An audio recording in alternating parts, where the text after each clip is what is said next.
We've got to start speaking from a place of conviction, to be unafraid to talk about the inequality that exists in this country. So I often joke around. First thing I often say is, I represent more billionaires than anyone on the planet. There are 5 companies over $1 trillion in my district. We're worth $14 trillion, this 50-mile radius, more wealth than has ever been produced anywhere. And I'm for taxing these folks more. I'm for a wealth tax.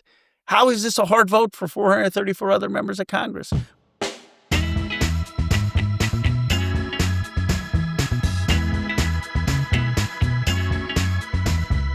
Hi, everyone. Welcome to another episode of At Our Table. And I'm Jamie Harrison, your host.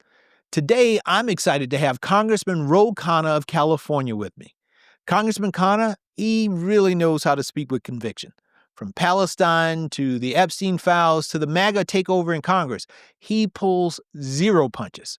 Y'all, this is the kind of real talk that you're going to want to turn up the volume on.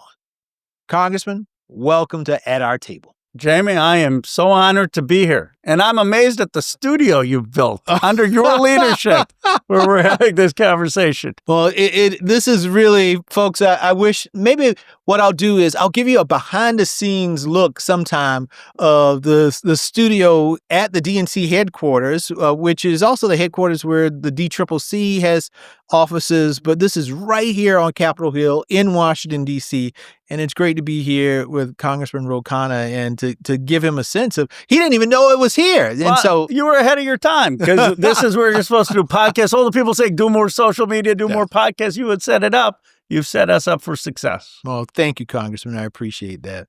Well, listen, these are tumultuous times that we're in. Tell me just, how are you feeling right now? I mean, given all of the things that are going on, the murder of Charlie Kirk, the murder of our Minnesota speaker, we see all of the things moving in the administration. And now Congress has a big decision on what it's going to do in terms of, will it pass a continuing resolution? Just give our viewers and our listeners a sense of how you feel at this moment right now in American politics. I'm concerned. I'm fearful. I'm the ultimate optimist, but I got to tell you, this week really jolted me, and it jolted many of my colleagues. First, on a personal level. Yeah. And we're human beings. We're out there. We've got families.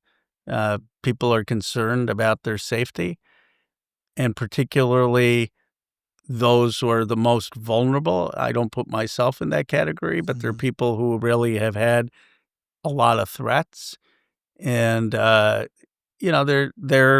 canceling events. People are talking about not doing outdoor things, doing indoor things.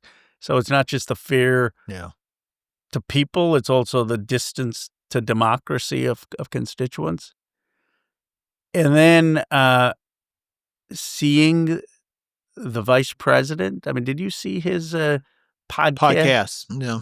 First of all, the guy doesn't smile. I mean, he's just like a rant of anger, blaming the left, calling for the basically suppression of left networks, left speech. I mean, just this anger that Un-American. Un-American, angry, rage, not doing anything to tamp down or to bring the country together. It's just such a divisive time. You have people tweeting out casually about national divorce and separating the country. And I've just been struggling about how do we pick up the pieces? How do we, Emmanuel Cleaver, we both know well, it says, if you have fire with fire, all you're left with is ashes. So, yeah, you got to fight. But what do we do to summon something bigger, deeper, moving towards healing? How do we even do it when you've got one side just weaponizing this incredible tragedy to go after the left? I mean, I this week for me just hit really hard. Yeah. And these are the types of moments in which this is where you look for leaders to lead. This is where you look for that bright light in the darkness. And it's sad to say that we just aren't seeing that from this administration. And that's not me being partisan. That's not me being, regardless of whether I like Donald Trump or not. Yeah. No, you want the American president. exactly In these right. moments, you want the To president bring us together. to succeed for the sake of the country, right? Yeah. The election isn't this year. We'll have plenty of time to fight them in 26, 28. But the point is, you want there not to be more violence. Yes. You want there not to be more hatred. You want the president to just say, obviously, it was horrific that someone was gunned down, assassinated while they were exchanging ideas in a university, and we've got to tone down the rhetoric. We all have to be better. We need to respect each other as American citizens.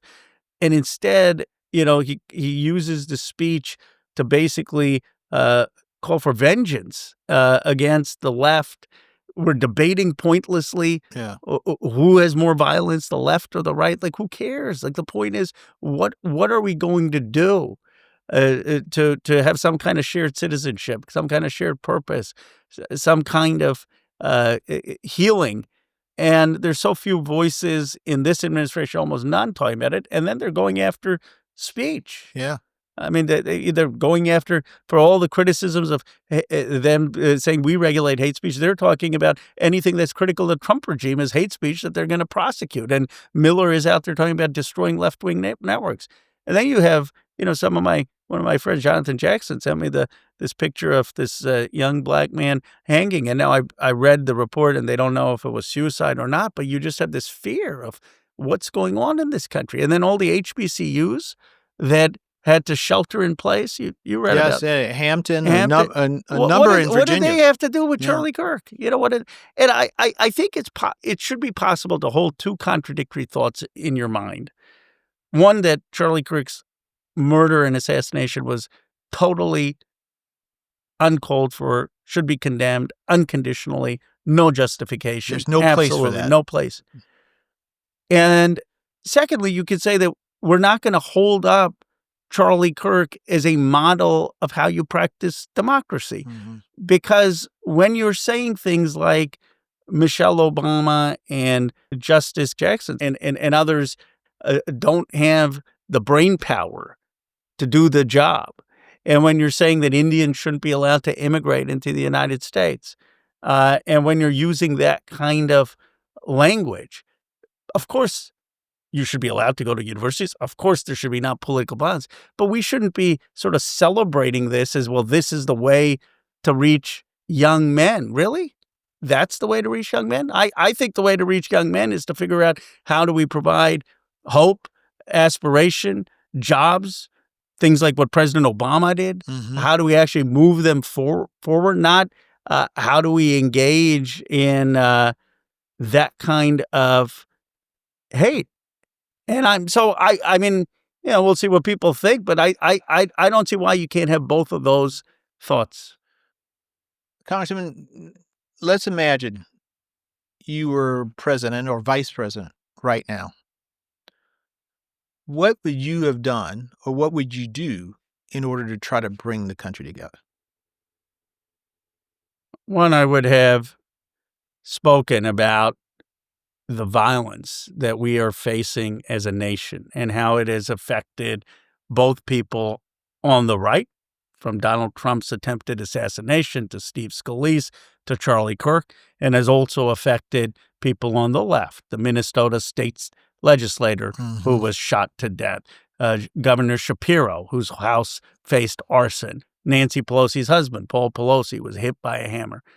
And that we have too rich an inheritance in this country. Too many people have sacrificed in this country for us to be engaged in that cycle of violence. Mm-hmm. And we all need to do things better. And then I would have talked about something that I may have said, or some tweet I may have put out, that I said, you know what? I hold myself to that standard.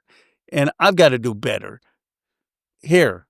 And I'd like all of us to think about how all of us can be better. How do we take this moment to be to be better leaders? And then I would go to a conservative campus and a place where they're honoring Kirk. And I would go to an HBCU where there's fair. And I would go to both liberal and conservative places. And maybe I would try to hold a town hall with bringing people of different persuasions together. And maybe you have an honest conversation about Kirk, about the why people saw him on the right as a figure that they were drawn to, and why so many people on the left and others were hurt by what he said and to have that conversation. Those are things that I think any thoughtful president would have or vice president would have done. I think Vice President Harris would have done that. I think President Obama would have done that. I think President Biden would have done that. I think Ronald Reagan would have maybe. George W. Bush, H.W. Bush. And I think there are moments in which they did bring the country together, right? To unite, so that we're not thinking about Democrat versus Republican, but we're all Americans at this juncture, and we got to address this darkness that is just spreading across this nation. I mean, it breaks my heart. And I mean, you have kids, I have kids, and I just think about what type of world are we raising our kids in right now, right? It's a sad world. I mean, with the school shootings every week, with the violence that the country is facing, with the anger and the division, and the political class, we're failing the country. I mean, we've got to figure out how do we turn this around? How do we offer some kind of affirmative vision that inspires people? And I'll tell you, the answer is not let's have our version of Donald Trump. I mean, we've had many leaders in this country. The answer isn't, okay, how do we figure out our way of mocking him and ridiculing him and tearing down MAGA? Why? Why should we model ourselves over one of the worst presidents in human history? Why not model ourselves after FDR and John F. Kennedy and Bill Clinton and Barack Obama, at least in their temperament? And I'm not saying people don't have policy disagreements, but they inspired the nation. They moved the nation forward. And I think there's such a hunger for this in this country, for people in our party who's going to move the country forward, who's going to find some kind of healing, some kind of shared purpose, some kind of shared citizenship. That's what I think the country wants. I agree with you on that. And I think there are a lot of folks, particularly Democrats, who just want to see the party fight back. Sure. And I'm not saying fight in terms of the physical fight. No. But I'm saying in terms of standing up for the things that we value, not only as a party, but mostly important, I think, what we value as a nation, right? Some of the things that the founders of this nation hope that we could aspire to be, right? And there's been a lot of talk about, well, are Democrats doing enough to fight back, to push back? What's your thought on that? And if you don't think we're doing enough, what do you think we need to be doing? Well, I think when people say fight, they mean fight for principle, fight for something we stand for. Yes. I don't think they mean let's match J.D. Vance's rant with our own rant about how we're going to exact and blame the right wing. I don't think they mean let's tweet out in Donald Trump's language. I think they say, well, what is the party fighting for? And I got to be honest, I think at the beginning we were a little bit not at our best because we were so shell-shocked that we lost 7 states. So we did things. Some people voted for Lake and Riley, and that gave the authority to deport without due process. We gave them votes for this government funding to continue. But I think the Democrats now are finding their voice and they're finding their footing. And they're saying, for example, on this budget issue, we're not going to give you any votes if you're going to take away health care, if you're going to make it that every American who's on the exchanges is going to have an 80% increase in their health care premiums. We're not going to be part of that. We're not going to be part of taking away Medicaid funding. We're not going to be part of taking away vaccines from folks. You do it on your own. The Democrats aren't going to be part of it. We're not going to be part of militarizing our streets. You see Governor Moore, Governor Pritzker, Governor Newsom standing up saying, no, not going to have that happen. And we're not going to be part of a blank check where you have Rubio going to Netanyahu and say, just go kill more people in Gaza. No, we're not going to be part of more military weapons into Israel that are being used to kill civilians. You see a party starting to find a moral conviction, a moral voice, and also a party that that universally condemned, at least the elected officials, the Kirk killing, and are saying, how do we find a way to reconciliation? And I see the emergence of a party finding its moral voice. Do you agree? I mean, and one of the things that you mentioned is there's some people right now who are celebrating Gavin Newsom, like using that same language, going back. Is that sort of where you think we go, or you're saying there's a different path or a different chart? There's a different path. Look, that has a place, and the governor is trying to support redistricting efforts in California. I support that. We've got to, we've got to use every procedural tool to stop the president who's unconstitutional. But that, I don't think, is the way forward. I mean, when I look at what has moved this country, John F. Kennedy, Barack Obama, President Clinton, Bernie Sanders, I think it's building a movement that offers an alternative vision, that is speaking to people, saying 70% of Americans say the American dream is dead. What are we going to do to provide good paying jobs? What are we going to do to actually make a difference on childcare, on the health care costs? What are we going to do to heal this country and to show that America can still work? I mean, Jimmy, we were talking about Jim Clyburn. Too many people have gone to jail. My grandfather went to jail in India fighting British colonialism so that my parents could come here so I could have this kind of life. So many people have sacrificed. Yeah. And the ultimate betrayal of the American promise, the ultimate defeat to Donald Trump, is to allow him to set a vision of a divided nation that is spiraling downwards. The defeat of Trumpism is a defeat of cynicism. It is a defeat of despair.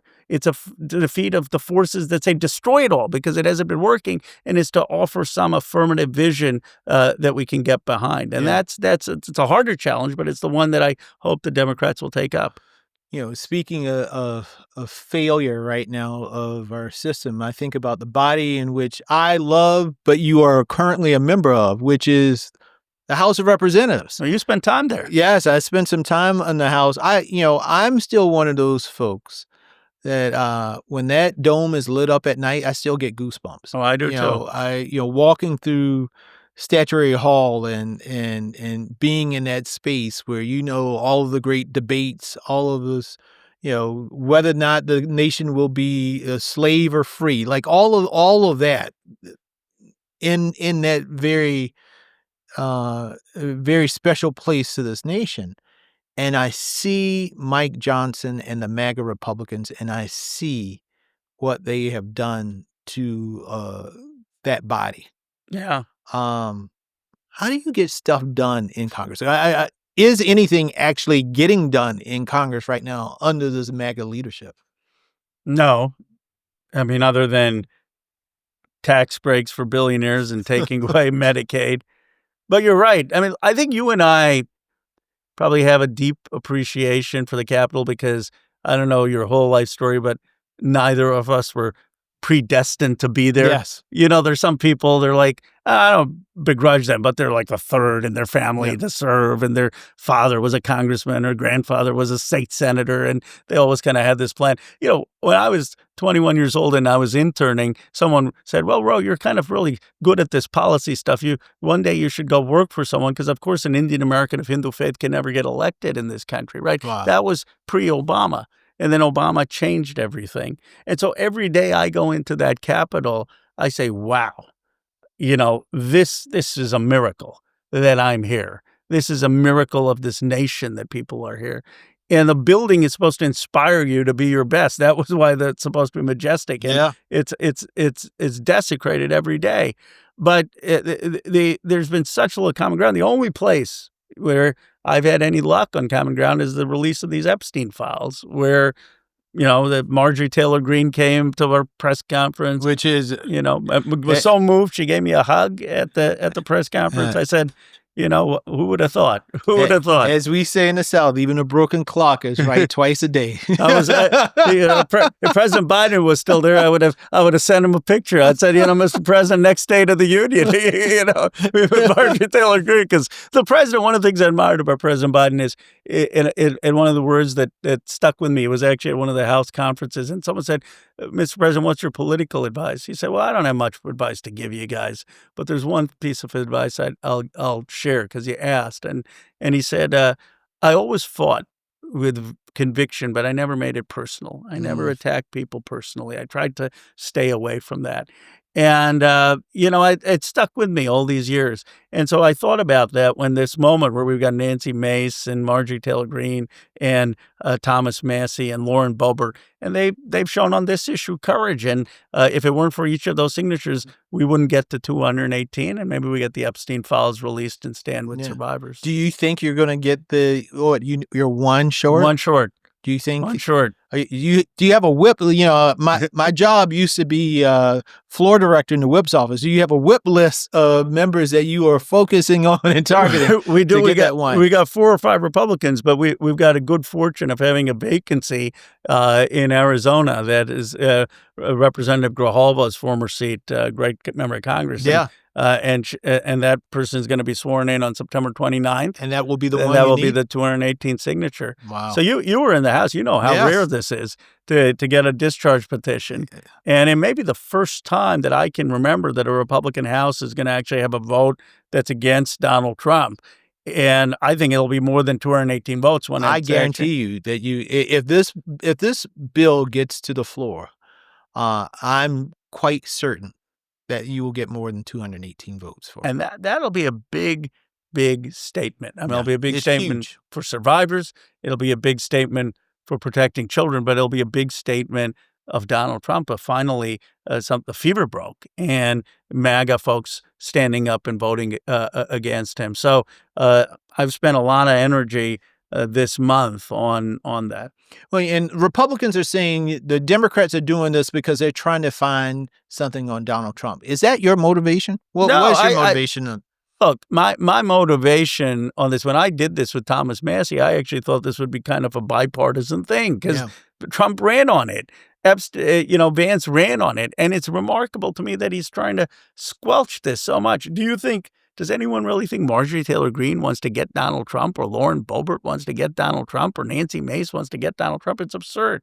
It's simply a view that the rich and powerful in this country shouldn't get to play by one set of rules, while a group of people, young women, are discarded and abandoned. It's about 2 Americas, and most Americans think that the government doesn't work, that it's rigged, that if you happen to have powerful friends in D.C., if you happen to be rich, you can skirt the rules. And for someone like me who wants to do big things like Medicare for all, or a wealth tax, or a livable wage, you got to have people trust government. That's really what motivated me. And I said, okay, we get the Epstein files out. We hold these rich and powerful people accountable. We stand for survivors. Maybe we start to restore trust. It's never really been about Donald Trump, but people listen to the testimonials of the women. There were people who voted for Donald Trump, and they're pleading, as he's calling them a hoax. They're saying, please just meet with us. Yeah. That they didn't have any anti-Trump sentiment. And it's just sad to me that they're unable to break through to him. I just read recently some of the transcripts from some of these young women who were victimized, who are survivors of just heinous sexual abuse, and it just breaks your heart. And it breaks your heart that members of Congress aren't all unified. You shouldn't have to do a discharge petition in order to do what's ultimately what's right. 14-year-old girls, junior high, not only being assaulted or raped, but then told, go recruit your friends so that you can come, so that they can give Epstein a massage and that they could be farmed out. And they're in tears saying this. And what has happened in our country that we can't just say, yeah, we're going to stand to protect young girls in America? But it's become politicized. Yeah. And then people saying, well, the Democrats should have done this earlier. Who cares? You got the survivors. We can have justice. And you're arguing about when it should have been done. Are you going to do the right thing now? Yeah, do it now. Yeah. This is the whole thing you've been raising. And I give credit to some of the MAGA voices who've been consistent about this, who are calling for this. And I said it took survivors of horrific rape in this country to say something that had any ability to bring this country together. Ghislaine Maxwell, having her move from a prison that I don't know if it's some kind of like Met Club type thing or situation. Like, what's the justification? Have you all had Pam Bondi or anybody to testify to say why that actually happened? Like No. Somebody who's committed or, accused of committing such heinous acts. It seems like we shouldn't be looking at downgrading or making them more comfortable in terms of their prison sentences, Well, right? accused and convicted, And yeah, and they didn't ask the survivors or the yeah, survivors' lawyers, and the survivors, in fact, were so outraged that they went off of what they had prepared, off their scripts and off their prepared testimony to make it clear that they did not want Maxwell to be released or to be given any leniency because she was part of the abuse. But you have, the president's personal lawyer meeting with her, she flattering Donald Trump, trying to get a pardon. I mean, the whole thing is just corrupt. yeah, And people are seeing that, and they're seeing that there's something that they're trying to hide in all of this. And by the way, it's not totally not partisan. The first person to be fired out of this whole saga was the British ambassador, who was someone from the Labour Party, close to the former Prime Minister Blair, and he had emails saying that he didn't think Epstein should be sentenced to jail, and we released them. yep, The oversight released them. We didn't have any sympathy for that. So what are these folks hiding? I mean, for years they've been saying all Democratic politicians, right? That was their mantra. yeah, But yeah. now they're there, and suddenly they don't want to release it. The knots in that these Republicans have been twisting themselves in about the letter that the Donald Trump Yeah. letter that was sent in, I guess, a whole file of birthday notices Right. or congratulations or what have you. Do you think it's real? Well, the lawyers think it's real. Does anyone think that someone would just make that up and send it to Epstein's? It's the weirdest thing. I'm going to make it something up. I'm going to pretend to be Donald Trump. Right. I'm going to try to sign his signature in the way that he was.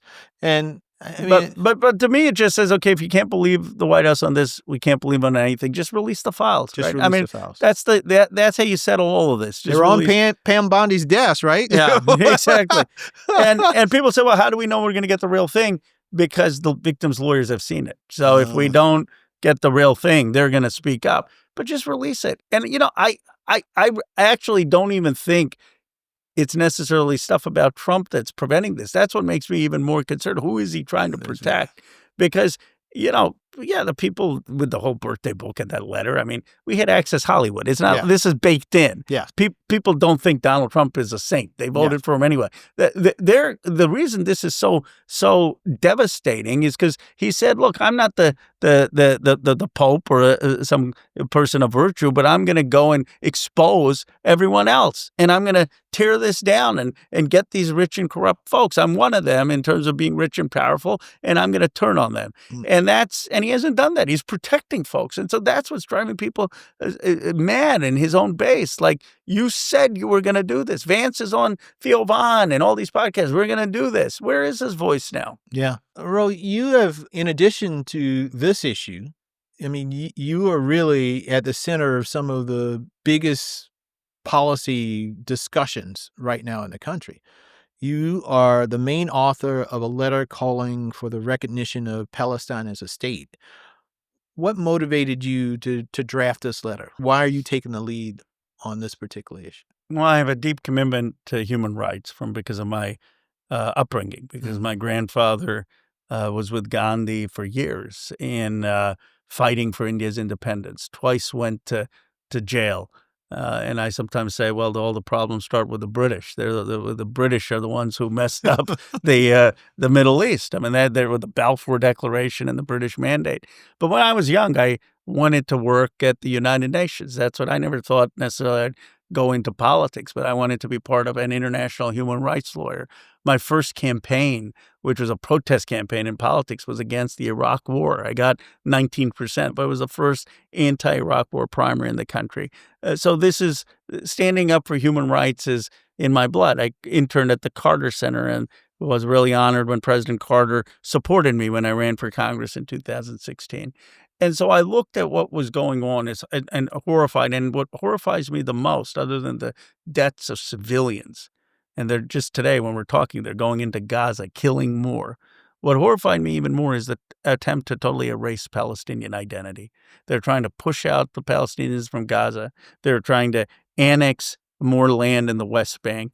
And so we need to stop the military sales to Israel that are being used to kill civilians, but we also need to affirm the Palestinian aspirations for a Palestinian state. We have to say, no, Israel, you can't just erase Palestinian identity. You can't just push them into Egypt or Jordan. And we're going to join with France, with Britain, with Canada, with Australia, and 147 other countries to actually recognize the Palestinian state. And that to me is now becoming actually a more mainstream position. Actually, I have one more point of this. I spoke at the Council of Foreign Relations, and some guy came up and said, well, Ro, this was false advertising. I said, why is it false advertising? You said you have all these new ideas. This is the same thing that George W. Bush said, 2 states and a Palestinian state. So this is not some radical concept. Yeah. So, and the letter was originally leaked. Yeah. Tell me about that. Why do you think it was leaked? What do you think the goal of the leaker was in terms of releasing the letter? Well, you know how people work on the Hill. They wanted AIPAC and others to weigh in, and they wanted to prevent other members from getting on. If anything, it backfired. Suddenly members were like, what is that letter I read about? And started asking me about the letters. We have over 30 signatures already on this letter, and I'm pretty confident we're going to get to 50. It's been endorsed by a lot of groups, including J Street. We had a good discussion with the 90-plus member Congressional Progressive Caucus today. And so this is something that whose time has come. Yeah, and I think this issue within the caucus, though, is one that you have a lot of varying thoughts and opinions on. And you have some Democrats right now who are very wary of wading in right now. Why do you think that is? It's a difficult issue. Obviously, it's an emotional issue. It's an issue that doesn't make you a lot of friends. Mm-hmm. I mean, you get criticized from all sides when you take a position. And there are a lot of issues closer to home where people say, I've got a concern about people losing health care, people losing jobs, the cost of burgers, the cost of groceries. But I'll tell you is that this has to go to our moral core, who we are as Americans. And it's our complicity in this with the military weapons that is turning off a lot of Americans, including young Americans. And so if our sense is that the answer to Trump, the antidote to Trump, is statesmanship, is morality, is non-transactional politics, is principle and conviction, then you can't just say that about how we treat each other here at home. You have to say also about how America acts in the world. And that's why I think this matters. And I hope that more of our party will start to see this as the moral issue it is, that our support of Israel at this time is just not justifiable. Do you think there is a place where someone could say, I'm against Netanyahu because I don't like his particular policies. I support Israel and Israel's defense, but I also believe in Palestine and the safety and the health of the Palestinian people. Is that where you see yourself? Yeah. Or yes? Yeah. I mean, I support Israel's right to exist as a democratic Jewish homeland. I always have. I've been to Israel 3 times as a member of Congress.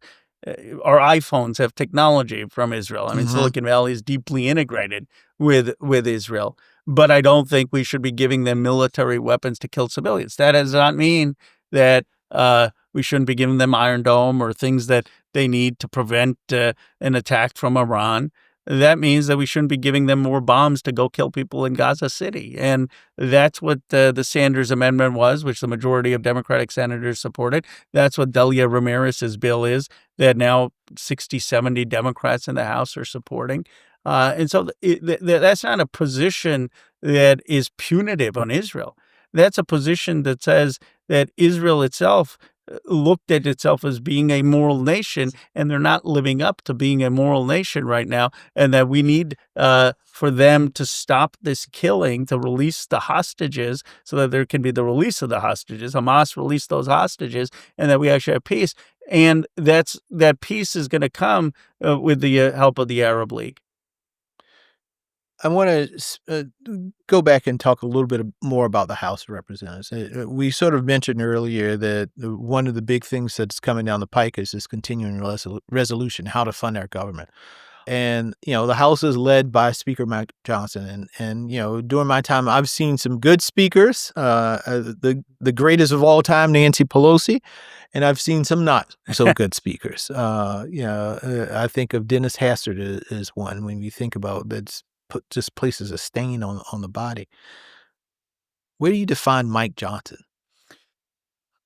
I feel he's been co-opted by Donald Trump. I know Mike Johnson. We came into Congress together. I remember Mike Johnson when we were in Congress saying he's not the loudest guy. And he said, look, we should all do a civility pledge. Let's be decent. I know his family. I've met his family in the lunchroom. When he passes me in the hallways, he's always, oh, Ro, you're killing us on Fox News. He's he's not a bomb thrower. But the problem is that he basically has given his speakership to Donald Trump. He was moved with the testimonials. He spent 2 hours listening to these women on the Epstein case. And he doesn't think it's a hoax. He knows it's not a hoax. And yet he's out there doing Trump's bidding. And so that to me is the tragedy. I view him as it's almost a Greek tragedy, as a person of decency and civility. Now, if you're a Republican, you're basically a lieutenant for Trump. And if you're not a lieutenant for Trump, you won't have your job. And I think it's important for people to understand that, how much Trump has taken over the Republican Party. When I got there, it was Trump's first election, the Republican members of Congress would laugh at him. Paul Ryan, others, they'd laugh at him and they'd say kind of, well, it was a fluke, Yeah. But now, no, this has become, Donald Trump is far, far stronger today in his grip over the Republican Party than his first term. It's just night and day. What do you think the future of the Republican Party is? It is Trumpism to be squashed and defeated decisively by our party. But we're going to face Trumpism until we defeat it decisively. And the future is going to be a J.D. Vance, Don Jr., that tradition of Trumpism. And it's Trumpism without even kind of the humor or TV charm, right? I mean, it's just kind of this anger. That's what I was struck by with Vance. And I've known him a bit before he became vice president, but there was just this anger. It's like own the libs is their mantra. It's like you go into politics and they're so in this echo chamber about own the libs, not like how do we get people good jobs? How are we going to make sure that people have health care? How are we going to make sure that this country comes together? It's like the enemy is the libs. The enemy for people's despair and lack of hope and deindustrialization and the lack of the American dream and us not doing as well against China is all the libs. It's the Democrats. That's who they've made the enemy. Them and the immigrants and the trans people. And it's all about, well, now if we can just get that, your life would be better. And I was talking about that King passage where King says, we'll feed Jim Crow to the white man who may not have enough to eat and enough jobs. Well, this is an updated version. We'll feed an anger at immigrants. We'll feed an anger at the left, and then you will forget that the American dream isn't possible for you. But the way to answer that is to offer people a real path and a real hope. When thinking about, and speaking of hope, I often say the superpower of the Democratic Party is and has been and still is hope. And hopefully we can, in these next elections coming up, we can add a little more oxygen to that flame, so that the flame is rising again. And I want to spend a little time talking about the future of the Democratic Party. What do you think the Democratic Party needs to do to win back the trust of Americans? Because all the polling says that people don't trust the Democratic Party right now to fight for them, to stand up for them. That the party is not aligned with their values. What do you believe? What is your vision for us to rebuild and regain that trust again? We've got to start speaking from a place of conviction, to be unafraid to talk about the inequality that exists in this country. So I often joke around. First thing I often say is, I represent more billionaires than anyone on the planet. There are 5 companies over $1 trillion in my district. We're worth $14 trillion, this 50-mile radius, more wealth than has ever been produced anywhere. And I'm for taxing these folks more. I'm for a wealth tax. How is this a hard vote for 434 other members of Congress? We need to be willing to say we're for taxing wealth, for a wealth tax. We need to be willing to say we're for national health insurance, Medicare for all, so everyone has health care from the day they're born, that we're for a living wage and that we're going to fight to get a living wage for folks, that we're for child care at $10 a day, that we have enough money in this country to make sure people have a dignified life, that we're going to tackle the 10-to-1 wealth gap between Black and white Americans by recognizing that there are a lot of people who are being excluded from modern wealth generation and the technology revolution. And shame on us for that. We're going to actually build partnerships and investments so that every community has the ability to participate in the technology revolution and digital revolution, that we're going to have a vision for the economic success of every family, every community in America, and that we know how to do it, that Donald Trump's offering 1980s. He's a 1980s guy offering 19th century stuff. Like, and if he was born in James Polk's era, maybe he could have taken Texas.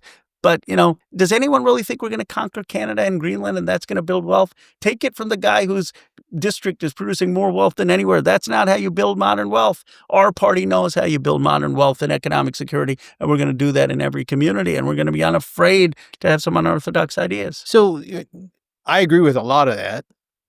I think part of, though, the challenge that we have is that in our party, we are still fighting old battles amongst ourselves. Yeah.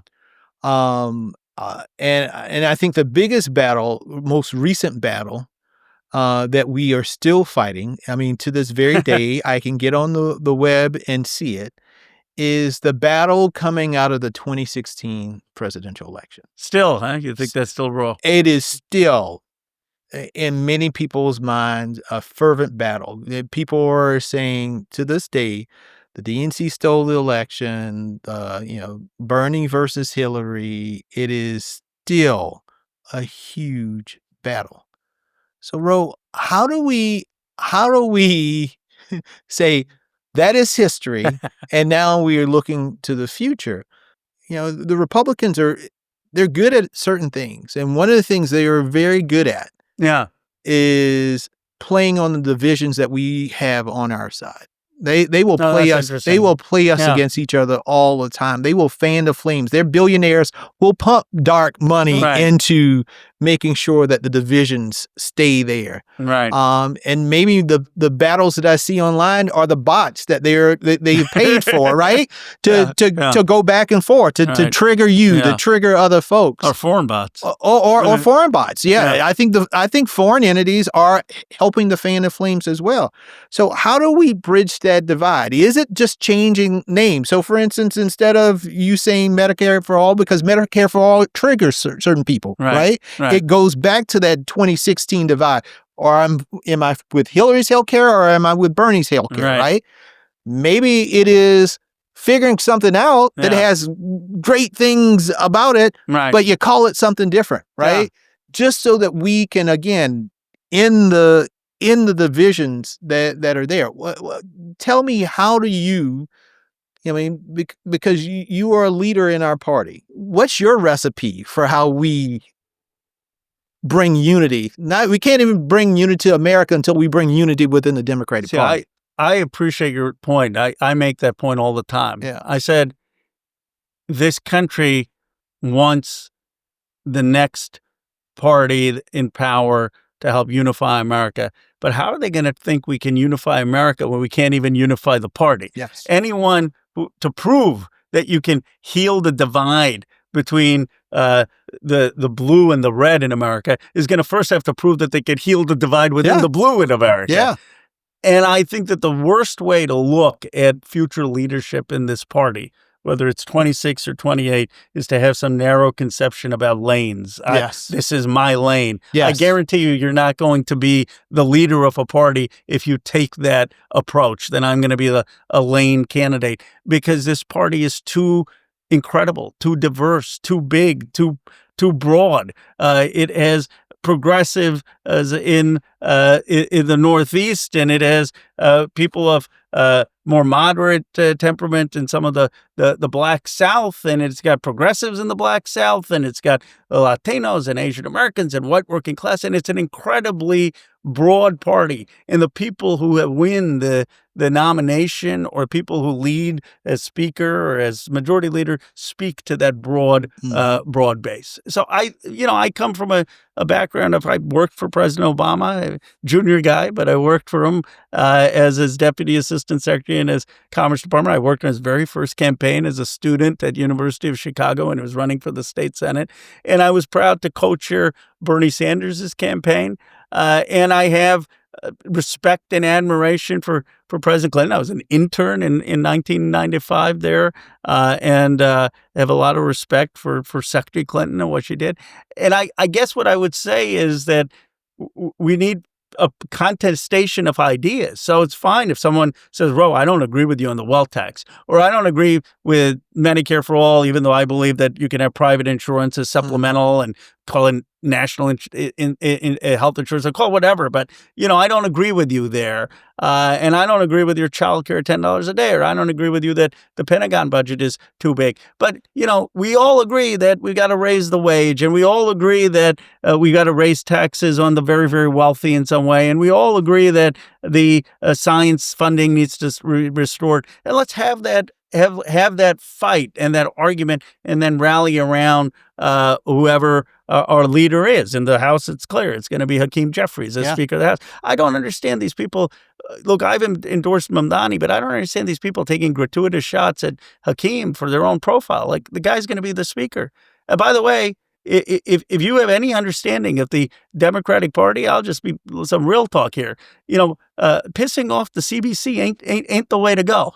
You're not going to get past the square one. I'm just real talk. No, it's real talk. And Hakeem he's got more than the CBC, but he's got the CBC. I was in Tunica with Hakeem on stage, and you got Benny on one side and Clyburn on the other, and you got Hakeem in the middle. And if you're foolish enough to think that you're going to be in any form of leadership with screwing around with that, well, I just question your political skills. I mean, so that may be the clip out of this, but we have a real talk in this party. And I think what it represents, right? We know that the most loyal base of the Democratic Party consistently has been the African American community. Here we have an opportunity for someone who, with a great background, a great story, who is trying to unify his caucus, meaning he's not going to take the most polarizing positions on all these things, because being a leader of the caucus, that is a very diverse caucus, you're always trying to bring your caucus together. Yeah. You're trying to find that common ground so that you can eventually get to the 218 to pass a legislation that benefits the entire nation. It's a different role than running for president. That's or exactly running for right. Governor or senator. That's right? exactly right. His job is different. Yes, it is bringing together this. It's a much more unifying thing.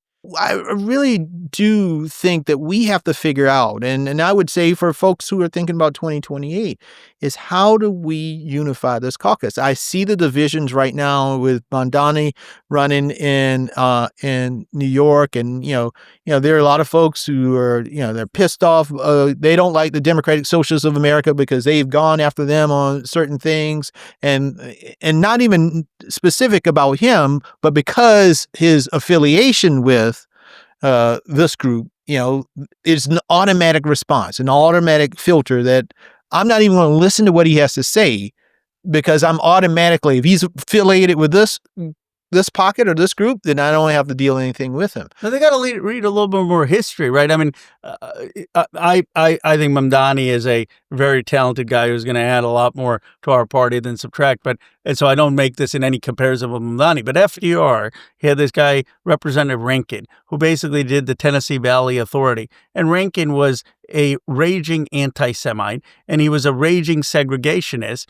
And there was a coalition that he put together on getting that through. And Lyndon Johnson FDR, of course, had a blind spot for the South, as Yeah. you know, and Yep. Lyndon Johnson helped fix it. But they worked in coalitions. I remember there was this whole uproar with the debate when Biden said that he worked with some South Carolina senator, right? Strom Thurmond. And at the end of the day, what the polling within the Democratic primary showed is people didn't think that meant that Biden Was a racist? racist. Yeah. They thought that what that meant is Biden was trying to bridge divides in the same way that Jim Clyburn did, in the same way John Lewis did, in the same way at the highest level that Martin Luther King did, right?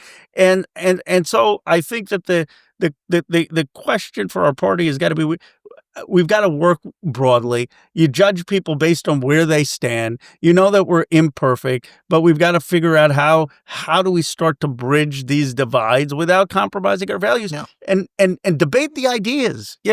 Criticize my policy.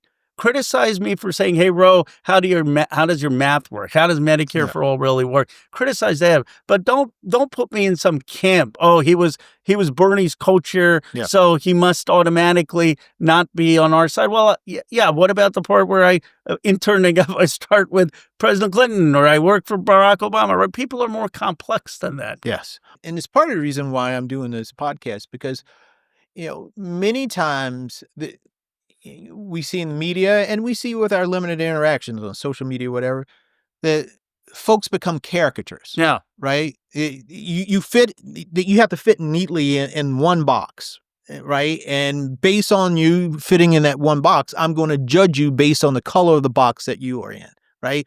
Everything that I know about that color, I'm going to apply to you, regardless of whether or not that is actually who you are. Right. Right? Regardless if it's actually what you fully believe. But we are not spending the time to get to know people enough to understand their fears, their hopes, their dreams, their aspirations, right? We don't get that time because we are taking that one little snippet and we are going to judge based off of that one little snippet. And that's one of the reasons why I wanted to do this, is so that we get an opportunity to actually have conversation. And when you have those conversations, maybe you move somebody. Maybe you're able to persuade them to get them to move, to see the things in the way that you see it, or to at least appreciate the perspective that you're bringing to the table. Well, I love the conversation. This has made me think of something which I don't think I've shared before, because most people think, okay, the most defining part of you is being progressive, and I'm proud of being progressive, very proud of it, very proud of co-chairing Bernie's campaign. But the most defining part of me is actually probably being Indian American, and the story of my grandfather and his fight for Indian independence. And the thing I'm proudest of, that you come into my office, the first thing you see is this op-ed I did with the late John Lewis about the interlinking of Gandhi's independence movement and the civil rights movement. And without that, my parents wouldn't have been allowed to be in America. The 65 Immigration Act comes out of the civil rights movement that lets my parents immigrate. And the only people at that time who hired Indian Americans were HBCUs. I taught at Stanford. They didn't hire Indians back then. Harvard didn't. And so the reason I share all this is because when I was a progressive co-chair and I was first going down to Mississippi to do some of this work with HBCUs in South Carolina, someone who I won't say said, "Ro, you realize you're a progressive. Why are you wasting your time down there? Why they're never gonna really be for someone like you."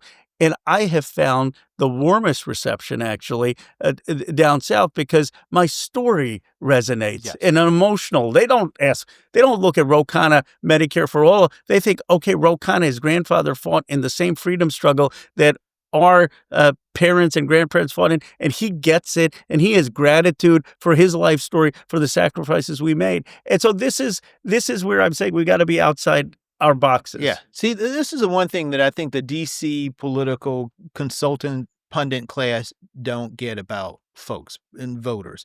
And particularly, I would, and I'm going to speak specifically, not that the Black community is a monolith, but about Black voters in particular.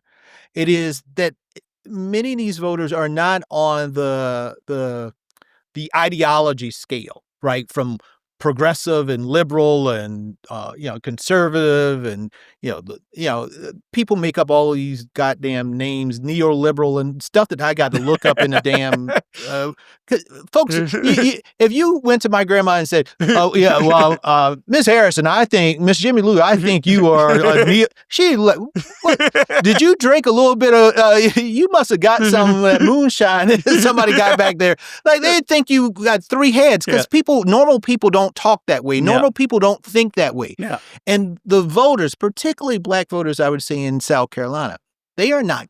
It's not about them being conservative. It's not about them being progressive. They're pragmatic. Yeah. And in the end of the day, what they want to know is, will you fight for me? Yeah. Will you stand up for me? What are your values? How do they feel do you see right? me? Yeah. Do you hear me? Do you feel me? Yeah. Right?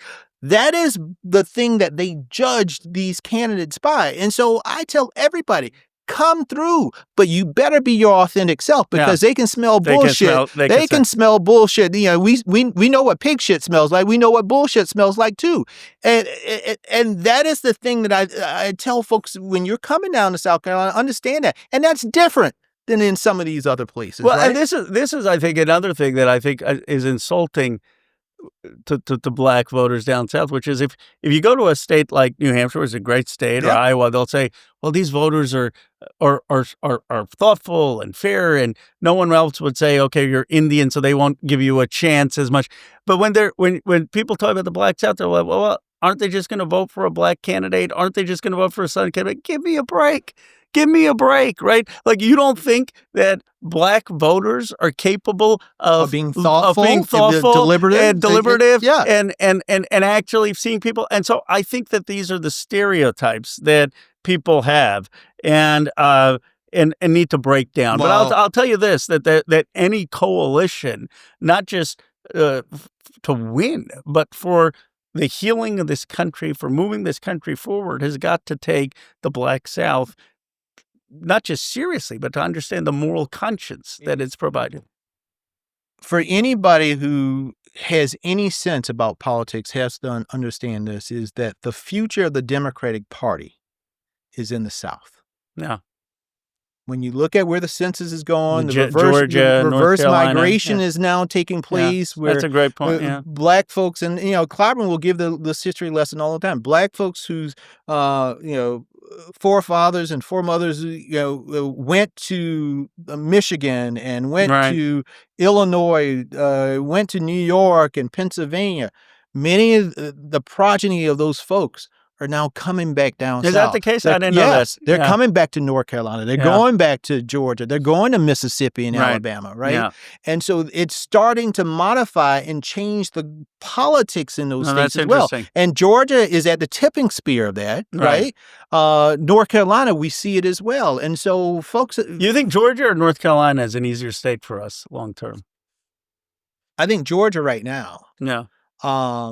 But there's a lot of work that we still need to do in the rural communities. And people need to understand that rural America does not equal white America. That's for sure. I mean, you've been to rural South Carolina, and you know that there's some rural counties in South Carolina that are majority black counties. And what we do is we, as a party, have focused all of our energy on the big cities, and we stop talking to people in rural communities. Yeah. We've stopped talking in their language. We've stopped, expressing the things that they value, right? And rural communities are very different from urban communities. And so they want to know that you see them, hear them, and value them, and you're going to fight for them. And that's a really important thing for our folks to understand, that, we need a rural outreach plan. We need to show. I admired you when you ran for Senate, because they still, when I go down there, they say, well, Jamie was here. Jamie came here, right? I mean, and just coming and seeing showing up. That's the first step. And I applaud you, because you've been to South Carolina a lot, and people appreciate that.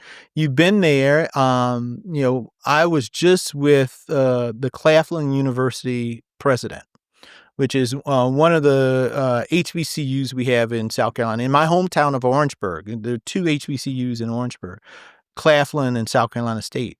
And the president told me, he said, next time you see Congressman Ro Khanna, thank him. And I was like, oh, what? He said, he came to the campus with Congressman Clyburn and a few others, And what he has done is he brought some of the companies that are in his district, tech companies, and we have been working with them, and they have invested in our university. Personally, I just want to say thank you for that, right? Because that is transformational, not only for the region, my hometown, but for those young Black students at that university. They're now going to get opportunities that they might not have. Well, we can do so much more, and President Warnock is huge. But there were two things that motivated me beyond the sense of gratitude I had that HBCUs were hiring Indian Americans, and now I saw Indian Americans have succeeded in technology. So it's coming full circle. And I thought, what if these freedom movements come together and we start working together? But I had a conversation. I was out there. I was saying, South Carolina made President Biden and let him convene a summit with all these tech leaders and bring them to South Carolina. And Mr. Clyburn kind of saw me. He's like, Ro, you keep saying this. Why don't you just do something? I said, well, I'm not the president. He said, well, do what you can. And then I met Bishop Green. And Bishop Green, I gave him the whole spiel about how we need to do all of this. And he's no longer in South Carolina. He said, Ro, and I'm probably going to misquote him, but he said, even Jesus Christ needed receipts. I said, what do you mean? He said, when they said, are you the one? He said, do the blind not see? Do the lame not walk? Do the deaf not hear? He said, if Jesus Christ needed receipts, certainly politicians need receipts. Don't just talk about your vision, do something.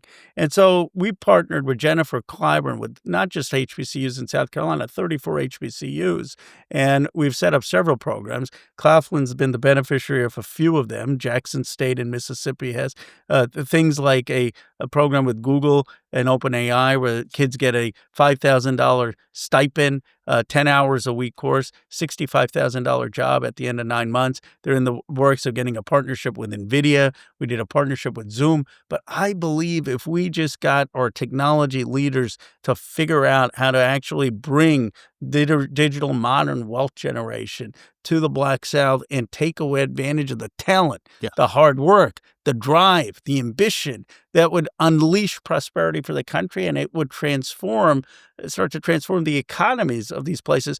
And I guess the final point is just, I don't know if a politician is going to be able to get racism out of people's hearts or how much we can move the needle, but we certainly can move the needle in economics. And providing economic independence, economic empowerment, I think is one way we start to move the country forward. Well, I think that's a really important thing, because in the end of the day, all of these communities, regardless of what the ethnic background is they want opportunity. They want to be able to provide for their families. They want to be able to, they want the future to be bright for their kids. And we know that technology is a linchpin right now for what that future might look like. And so I think your plan, and I know, we talked earlier and I thought was if Kamala Harris was president. Well, I had a whole thing. I was going to pitch her on being Commerce Secretary. I had the whole plan. I said, we've done this program. You can scale it. You went to an HBCU at Howard. I've been working with these HBCUs. I was, I know I supported Sanders, but I was all out there for you and across Michigan and other places. I know the whole thing. And I thought election night she was going to win. I honestly, I was surprised. I mean, now looking back at it, I understand it was a hard road. The time was short. There was inflation. There were issues, but I was. It took me a couple of weeks to get my bearings. I didn't expect it. So let's talk a little bit about 2028. Yeah. So folks are noticing your travel records. Well, that gets you talked about, right? People are noticing that you're going to New Hampshire, you're in South Carolina. Have you been out to Nevada? Do you think you're going to run for president? Oh, we'll see. We'll see. I mean, look, first of all, and I know this is typical, but it's actually true. I mean, we got to get Hakeem Jeffries to be speaker, because you want Mike Johnson in the House of Representatives certifying those elections. I mean, the big question is, are we going to have Donald Trump Jr. and J.D. Vance and a Speaker Johnson with the power to certify, or are we going to have Hakeem Jeffries as speaker so that we can have free and fair elections and it matters who wins New Hampshire and South Carolina and other states? And so a lot of my focus has been on going to red districts. I mean, obviously, I've gone to South Carolina, but I've also gone to Nebraska and Pennsylvania and across California. And, we did this Benefits Over Billionaires tour that took me to about 15 different states and to red districts that we can win. But I'll say this about 2028. We have some phenomenal talent in this party, a great bench of candidates, governors, senators, members of Congress, and it's going to be incredible. Whoever runs, we'll probably have 10, 15 people, and the country's hungry for that. And my hope is it'll be a forward-looking campaign. It'll be we're done with this mess. We've had, with due respect, we've had 3 80-year-old presidents in a row. Like now, it's time for a new generation of leadership and a vibrant leadership. And here's what we have to offer. And by the way, our problems are going to be so deep and so hard to solve that we're going to need everyone's talent. And one person will get to play quarterback, and then we're going to have everyone else play wide receiver and linebacker and have a team that is going to take this party forward. And so I often treat a lot of the people who are talked about with respect because I think you're going to need all of our talent. And I hope a lot of folks will get into a race and that we'll have that kind of vibrancy. Had Barack Obama and Hillary Clinton and Bill Richardson and John Edwards not run, we wouldn't have excited the party in that way. Yeah. And I think Bernie excited the party. I think Hillary excited the party. People, you don't give Hillary Clinton enough credit. There were people very excited about her candidacy. She won the popular vote. And, we need that kind of energy in our party. So that's all I'll say about 28, that it should be contested vigorously. Yeah. Well, I really, as someone who's now witnessed and watched a number of presidential races, I think it's going to be a very important race for the future of the country, but I think an important race for the future of the Democratic Party as well. When I think about the Democratic Party, with all of its warts and all, I know the history of our party. I know our party has not always stood up for people who look like us. Yeah. I know how this party has evolved over time. I know how this party is not perfect.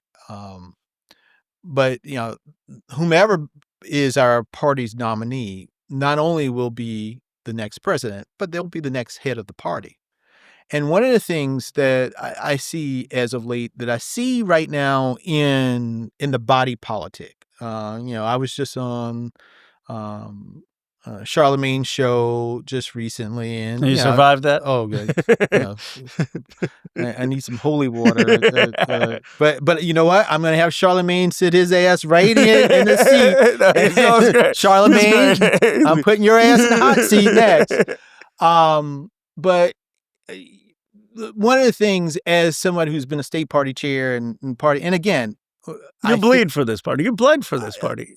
You have. I have, and I've taken many arrows, and the head, the ass, and everything else. But one of the things that bothers me, though, Speaker Pelosi would say people are just tinkling all over the party, and I'd say people are pissing over the party. I get it. I think we are at a low ebb right now, but I believe in the comeback. We have been at low ebbs before. In 2004, we were at our lowest ebb, and we had the most masterful comeback ever, right? Because in 2006, we took back the House. We took back the Senate. In 2008, we took back the White House. Yeah. But we had some of our most dynamic candidates. We had some of our most dynamic candidates, but we also took our eye off of, it is not just about the candidates, about the party. No. Right? Because when the party is strong, then the legacy of those candidates are also strong. The things that they fight for, the bills that they pass and they get enacted, that is sustained.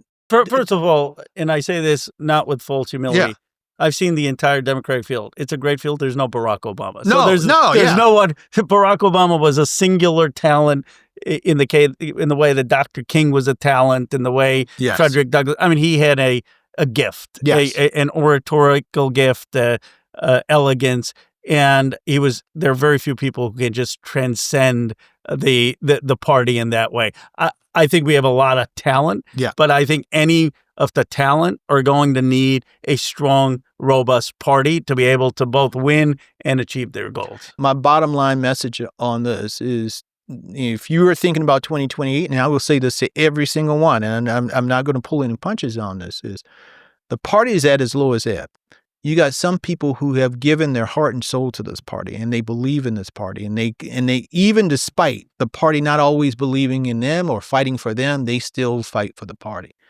One of the things that is going to be really important for us is not to just don't kick a man when he's down. No, right? I hear you. It's about building the party and the people back up. Give them hope and faith, because the nominee for our nominee will also be the head of our party. And how do you balance? Because this is a Yes. honest. How do you balance the need to be a change agent, right? Because the country was gonna say, look, we're done with the status quo. We want a new direction. We want a new vision. And our presidents, whether they've been Kennedy, Carter, Clinton, Obama, Biden was an exception, but largely have been change agents.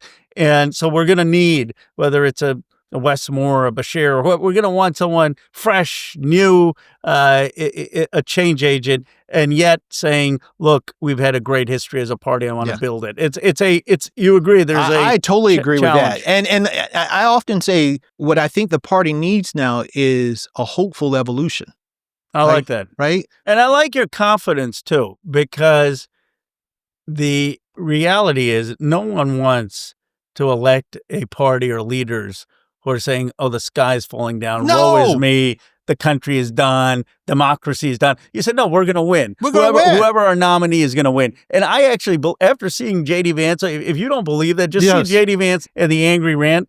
I believe there are at least 10 Democrats who would beat him in terms of at least. And so if I was a betting person, take me out of it, I'd be betting on the Democratic Party for a comeback and a decisive comeback. And I think I don't agree with this, but there was some Republican pollster I was talking to who said that the vice president started losing the race when she called herself the underdog. And I said, if you're running as an African-American, Indian-American woman, you're the underdog till you win. But he was just saying that it gave this sense of weakness. And while I disagree with the specific example, I do think that their party always projects strength and winning. And, Donald Trump is saying, I'm winning even when he's at 30%. We've got to project winning and confidence. And, Dr. King projected that the day before he died. Yes. You're going to, I may not get to there, but you're going to get to the promised land, right?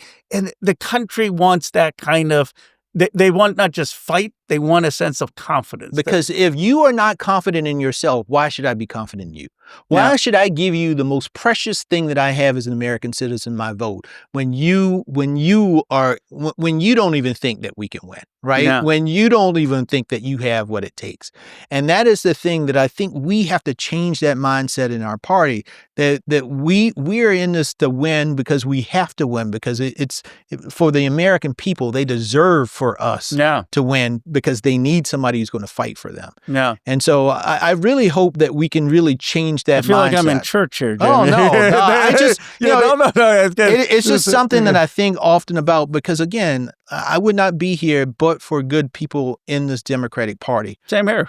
Yeah. I mean, the amount of people who opened doors for both of us, right? Yes. I mean, neither of us were self-creations. No. There were a lot of people. I mean, if President Obama had not appointed me to that position, I would not have started. And there were a lot of people who helped me and recommended me for that, right? And I think, though, it's good that you're having this conversation with many leaders, because the two things I believe is that whoever is going to lead our party in the Senate and the House more broadly, they're going to, have to get rid of this idea of lanes. They've got to recognize they got to unify the party. Yeah.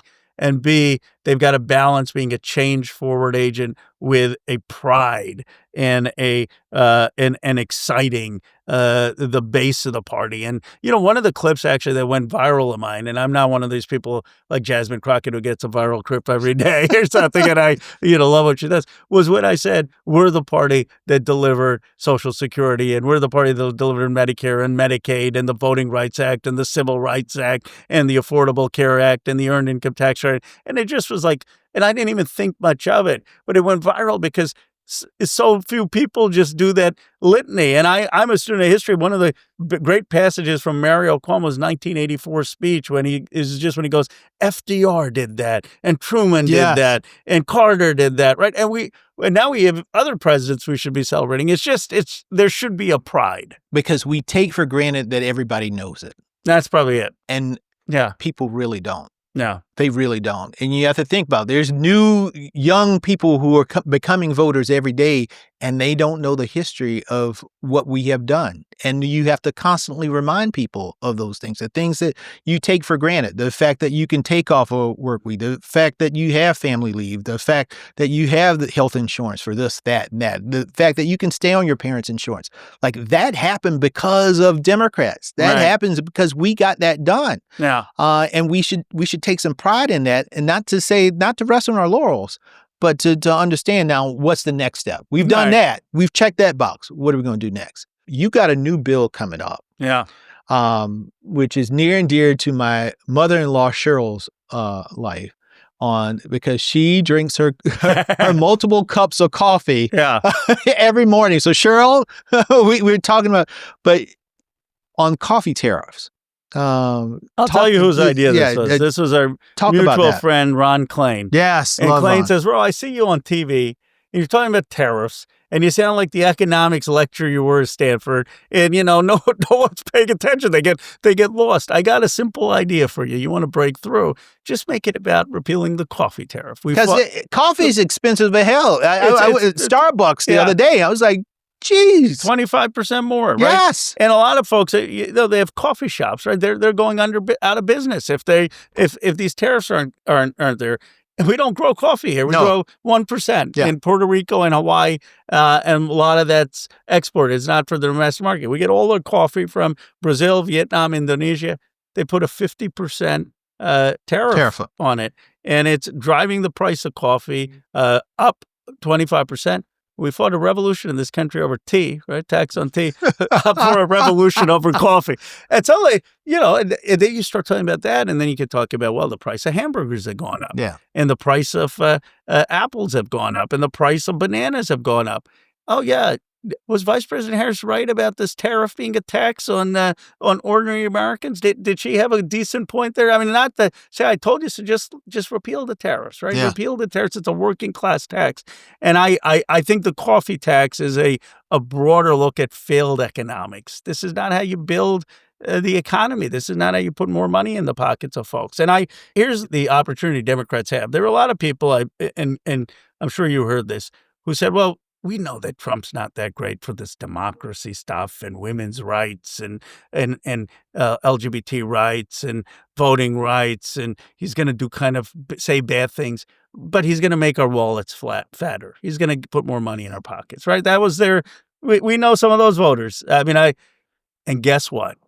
He's not making their wallets fatter. Not at all. And I don't think economics is everything, but I do think economics matters for some of those voters who we lost. And when they see that Trump is betraying them on that thing, they're going to turn to Democratic candidates running for the House and Senate. I think that's part of the reason why we're seeing his approval ratings drop, because people are starting to feel it. And that's the thing people need to realize. He's 10 points lower than when he won. Yeah. But look, criticize me, criticize House members, Senate members for not fighting hard enough, and that's constructive for the most part. Yeah. But let's be objective of where he was. That's exactly and right. where he is, and whether it's the Democrats or whether it's a self-destruction, it's not this kind of hopeless despair situation. By the way, we would have a total decisive win if it weren't for his redistricting shenanigans. There you and go. he wouldn't be doing the redistricting shenanigans he knows, if he was strong. That's exactly right. He knows he's weak, and he's getting weaker.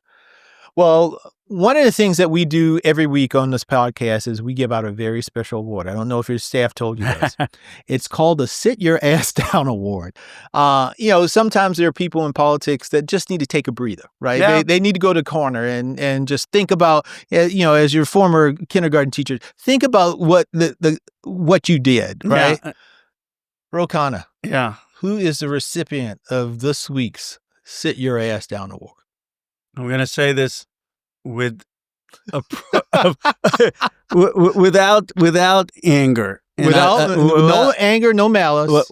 And I'll tell you AIPAC, and I'll tell you why. I still meet with AIPAC. I talk to them, but they come up with these platitudes like friends disagree in private. Friends can't criticize each other publicly. I was like, what does that mean? Or, well, we need to talk about the hostage releases and pressuring Hamas to release the hostages when people are saying don't give Netanyahu military weapons. I was like, every single person from Rashida Tlaib on to Hakeem Jeffries to Josh Gottheimer is talking about the release of the hostages. So it's just this kind of 90s speak, and it rings hollow. And I understand, I understand there are people who have a deep love and respect and belief in Israel as a Jewish democratic homeland, and they certainly have the right to participate in American politics. But just kind of update the talking points and have some real talk. And if you come at it with real talk, I think you wouldn't be as toxic to the younger generation as you are, because there's a BS meter out there that these young folks have. I've supported Israel. I've visited Israel. And I just think of what Donald Trump has done for America. I think Netanyahu has done for Israel. And that's not a reflection of the Israeli people, because I know there are great people over there that I've met. I have too. And I have good friends who live there. Same here in America. I don't think the American people are reflective of Donald Trump, right? Yeah. Because I know the goodness of the folks here. But as leaders, it has been more about them than it has been about the people and the people. When you think about where people want us to be, they want to find common ground. They want to live in peace. They want life to be good, not only for their kids, but for all kids. And they want a secure Jewish democratic Israeli state, and they want a secure Palestinian state. And the hope for our generation, Jeremy, is not just a hope for America of becoming the first cohesive multiracial democracy in the world, right? We've got such a inheritance, the blessings of so many freedom movements from around the world coalescing in this country. But it's also that an America that really represents traditions and histories from around the world can be a moral and just leader in the world. Maybe I'll end on this one. Barbara Lee and I got to go hear President Carter when he was preaching Sunday school. And he said, America is a superpower. And I was really proud of being the president of the world's greatest superpower. But you know what I think being a superpower really means? I would love the world leaders to be calling the American president saying, can you help us make peace? Can you help us resolve conflict? That's what it means to be a superpower. And I think that's the opportunity our generation has to inspire our nation, inspire the world, and move us forward in the Middle East. Well, Ro Khanna, it has been a wonderful opportunity to have you sit at our table. Well, I'm honored, and I've enjoyed it. You made me say things I've not said in the dozens of interviews I've done. That's what it is all about. That's what it's all about. But this has been fun. I've really enjoyed it, and can't wait to see you back in South Carolina. I'll be back.